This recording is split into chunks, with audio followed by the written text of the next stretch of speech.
الرجیم بسم اللہ الرحمن الرحیم الحمد للہ رب العالمین بارئ الخلائق اجمعین فاطر السماوات والارضین وصلی اللہ علی سیدنا محمد وآلہ الطاہرین اللہم صلی علی محمد۔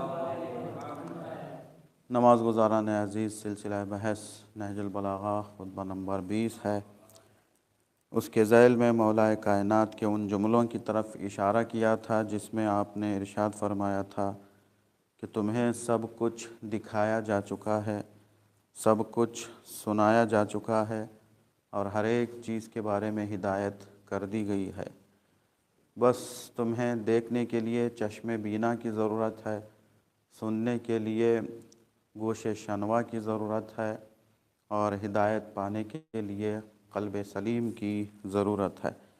یعنی 3 طریقوں سے انسان پر حجت تمام کر دی گئی ہے، دکھا کر بھی، بول کر بھی، سنا کر بھی، ہر ایک طریقے سے حجت تمام کر دی گئی ہے۔ بس انسان کو ہوشیار اور بیدار رہنے کی ضرورت ہے۔ خطبہ نمبر 20 کے آخری حصے میں مولا کائنات، مولا متقیان ارشاد فرماتے ہیں وَبِحَقٍّ أَقُولُ لَكُمْ لَقَدْ جَاهَرَتْكُمُ الْعِبَرُ۔ اب مجھ جیسا علی جو مجسمہ حق ہے، اب میں کہہ رہا ہوں، جو کچھ کہہ رہا ہوں وہ بالکل برحق اور سچ کہہ رہا ہوں۔ کیا سچ ہوگا اور کیا مولا سچ فرما رہے ہیں کہ لَقَدْ جَاهَرَتْكُمُ الْعِبَرُ، تمہارے لیے عبرتیں سامنے کھل کر آ چکی ہیں۔ تو یہ عبرت اور اس کی جمع ہے عبر۔ تو اس کا مطلب کیا ہے؟ یعنی گزشتہ سے یا دوسروں کے انجام کو دیکھ کر سبق حاصل کرنا، اسے عبرت کہتے ہیں۔ تو عبرت کا فائدہ کیا ہے؟ انسان ترقی کرتا ہے اور ترقی کے لیے 2 چیزوں کا ہونا ضروری ہے، یا گزشتہ لوگوں کے سابقے کو دیکھنا ہے، ان کے انجام کو دیکھنا ہے، تو 2 صورتوں سے وہ خالی نہیں ہے۔ ہم گزشتہ لوگوں کی تاریخ کو دیکھیں گے تو تاریخ میں کچھ لوگ کامیاب نظر آئیں گے اور کچھ لوگ ناکام نظر آئیں گے۔ تو ہمیں عبرت لینا ہے ان دونوں گروہ سے، جو کامیاب ہو چکے ہیں ان کی خوبیوں کو ہمیں حاصل کرنا ہے تاکہ ہم بھی کامیاب ہو سکیں، اور جو ناکام ہوئے ہیں ان سے عبرت لینا ہے کہ جن کمزوریوں کی وجہ سے وہ ناکام ہوئے ہیں ان کمزوریوں کو ہم اپنے پاس آنے نہ دیں۔ تو ترقی کے لیے یہ دونوں چیزیں ضروری ہیں، یعنی جو کامیاب ہو چکے ہیں، جن کو اللہ نے کامیابیوں سے نوازا ہے، تو ان کی خوبیوں کو اپنانا ہے۔ مثال کے طور پر ہم دیکھتے ہیں کہ بہت سارے ایک ہی کلاس میں پڑھتے ہیں، تعلیم حاصل کرتے ہیں، لیکن آگے چل کر انہی میں سے کچھ لوگ جو سب سے زیادہ ترقی کر جاتے ہیں اور بہت بڑی پوسٹ ان کو حاصل ہوتی ہے۔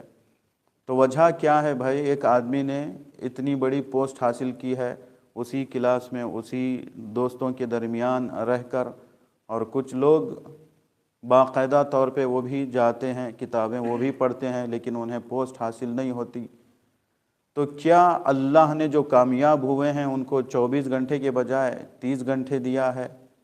ہاں، جو مجتہد بنا ہے کیا اس کو اللہ نے 30 گھنٹے دیے تھے؟ جو مرجع تقلید بنا ہے کیا اللہ نے اس کو 40 گھنٹے دیے تھے؟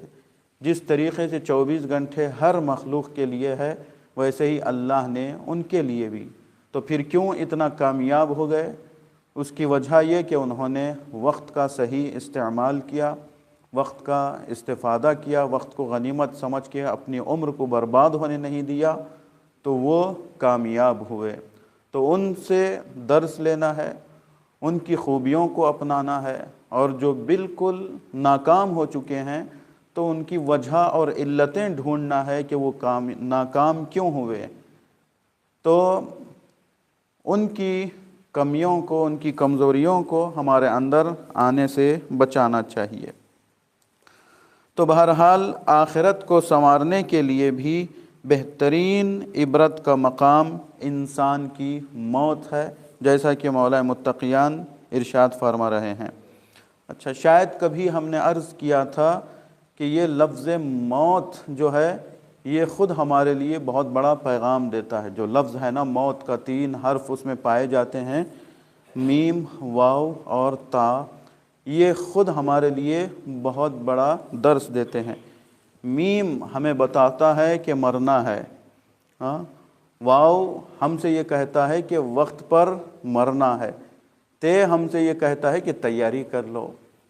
صحیح، مرنا وقت پر ہے، تیاری کر لو۔ یہ موت کا لفظ خود ہمیں ایک بہت بڑا پیغام دیتا ہے۔ تو دیکھو کہ کیا چیز تمہارے ساتھ آتی ہے اور کون سی چیز تمہارا ساتھ چھوڑ دیتی ہے۔ یہ عبرت کے لیے ہے کہ انسان اس سے عبرت حاصل کرے، تو اسی سے یا اسی کو حاصل کرے جو انسان کے ساتھ دنیا میں بھی رہتی ہے اور آخرت میں بھی وہ چیز کام آتی ہے، قیامت تک انسان کے ساتھ رہتی ہے۔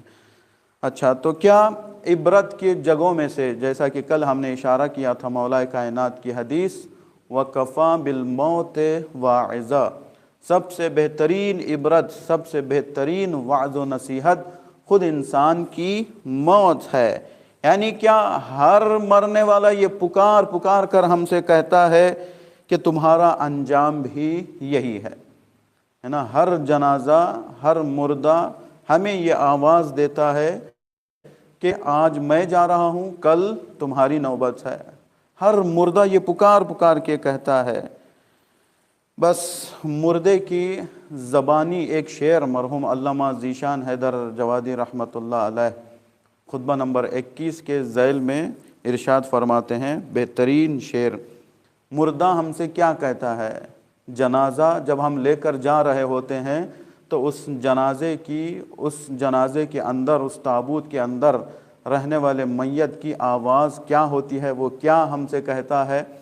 مرحوم ذیشان حیدر جوادی صاحب نقل فرماتے ہیں، چلنے نہ دیا بار گناہ نے پیدل، چلنے نہ دیا بار گناہ نے پیدل، تابوت میں کاندھوں پہ سوار آیا ہوں، ہے نا؟ یہ مردہ آواز دیتا ہے کہ میں بھی تمہاری طرح اچھا خاصا چل رہا تھا، میں خود اپنے کپڑے پہنتا تھا، میں خود نہاتا تھا، لیکن اب میرے اوپر وہ وقت آ گیا کہ دوسرے مجھے نہلاتے ہیں، دوسرے میری نجاست کو پاک کرتے ہیں، دوسرے مجھے کفن پہناتے ہیں، دوسرے میرے جنازے کو حمل کر رہے ہیں، دوسرے اٹھا کے مجھے لے کر جا رہے ہیں اور دوسرے ہی مجھے قبر میں اتار دیں گے۔ تو ہر مردہ جو ہے یہ آواز دیتا ہے۔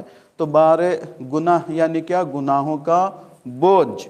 تو مردہ ہم سے یہ کہتا ہے کہ زیادہ سے زیادہ اپنے گناہوں کے بوجھ کو ہلکا کرو اور نیکیوں کے ذخیرے کو آمادہ کرو۔ پھر آخری جملے میں مولا متقیان بیان فرماتے ہیں کہ جتنا تمہیں ڈرانا چاہیے تھا اتنا ڈرا دیا گیا ہے، وَزُجِرْتُمْ بِمَا فِيهِ مُزْدَجَرٌ، یعنی جتنا تمہیں ڈرانا چاہیے تھا، جتنا تمہیں موت کے بارے میں بتانا چاہیے تھا، جو احکام بیان کرنے چاہیے تھے، ہر چیز تمہارے لیے بیان کر دی گئی ہے۔ اچھا، تو پھر ڈرانے والا بھی کون ہے؟ وہ بھی مولا متقیان بیان کر رہے ہیں، وَمَا يُبَلِّغُ عَنِ اللَّهِ بَعْدَ رُسُلِ السَّمَاءِ إِلَّا الْبَشَرُ، تو الہی پیغام کو فرشتوں کے بعد پہنچانے والا انسان ہی ہے، اور وہ انسان بھی کون ہے؟ انبیاء اور ائمہ، الہی رہبروں کے ذریعے سے۔ میں ایک چھوٹی سی بات عرض کر دوں آپ کی خدمت میں۔ 2007 میں گدگ، ایک جگہ ہے کرناٹک میں ہبلی کے قریب گدگ، وہاں تبلیغ کے لیے گیا ہوا تھا ماہ مبارک رمضان میں، ہے نا؟ وہ ایک 4 سال 5 سال کا بچہ آیا اور جس بستر میں میں لیٹتا تھا اس کے پاس رہ کر بچے نے کہا کہ مولانا آپ کو معلوم نہیں، شاید یہاں سے ایک گوم کو جاتے ہوئے دیکھا ہے۔ اب یہ گوم پتہ نہیں آپ لوگ کیا بولتے ہیں، ایک کیڑا ہے جس کے کافی پیر ہوتے ہیں، 100 سے زیادہ پیر ہوتے ہیں، چھوٹا چلتا ہے نا، تو وہ گیا ہے، اب وہ کاٹتا ہے تو اس کی اذیت زیادہ ہوتی ہے، تکلیف ہوتی ہے۔ تو پھر میں نے کیا کیا، پورا اپنا بستر باہر ڈالا، جھٹکا اس کو اچھے طریقے سے، پوری بلینکٹ باہر ڈال رہا ہوں، بستر باہر ڈال رہا ہوں، چادر سب کچھ ہے نا، پورا پھر سرے سے کہہ کے مؤذن صاحب کو وہاں کے جھاڑو وغیرہ سب لگوا دیا، دیکھا کچھ بھی نہیں، لیکن پھر بھی رات بھر مجھے نیند نہیں آئی۔ کیوں؟ کہیں ایسا نہ ہو کہ چھپ گیا ہو، ہمیں نظر نہ آتا ہو کب ہمیں وہ کاٹے۔ تو دوسرے دن میرے ذہن میں آیا کہ ارے ایک چھوٹے بچے نے کہہ دیا، پتہ نہیں دیکھا بھی یا نہیں، سچ تھا کہ نہیں، میری نیند چین اڑ گئی۔ قبر کے بارے میں، قیامت کے بارے میں سب سے سچا انسان پیغمبر جیسا آ کے بار بار ہم سے یہ کہہ رہا ہے کہ قبر میں یہ ہوگا، ہمیں یقین نہیں ہوتا۔ تو یہ عبرت کے لیے بہرحال بہت ہی ضروری ہے۔ خلاصہ کلام اس خطبے کا یہ ہے کہ انسان کو آخرت کی تیاری کرنا ہے تاکہ وہ مرنے کے بعد کف افسوس نہ ملتا رہے۔ دوسرا، جہاں سے عبرت حاصل ہو وہاں سے انسان کو عبرت حاصل کرنا ہے تاکہ ہمیشگی کی زندگی کو روشن و منور کر سکے، اپنی زندگی کو سنوار سکے۔ اور اس خطبے کا ایک اور خلاصہ یہ کہ الہی رہبروں، الہی نمائندوں یعنی انبیاء اور ائمہ کی تعلیمات کو اپنی زندگی کا محور قرار دینا چاہیے۔ خدا کی بارگاہ میں دعا ہے کہ خداوند عالم ہم سب کو حق سمجھنے اور حق پر عمل کرنے کی توفیق عطا فرمائے۔ وآخر دعوانا ان الحمد للہ رب العالمین، وصلی اللہ علی سیدنا محمد وآلہ الطاہرین۔ اللہم صلی علی محمد وآل محمد۔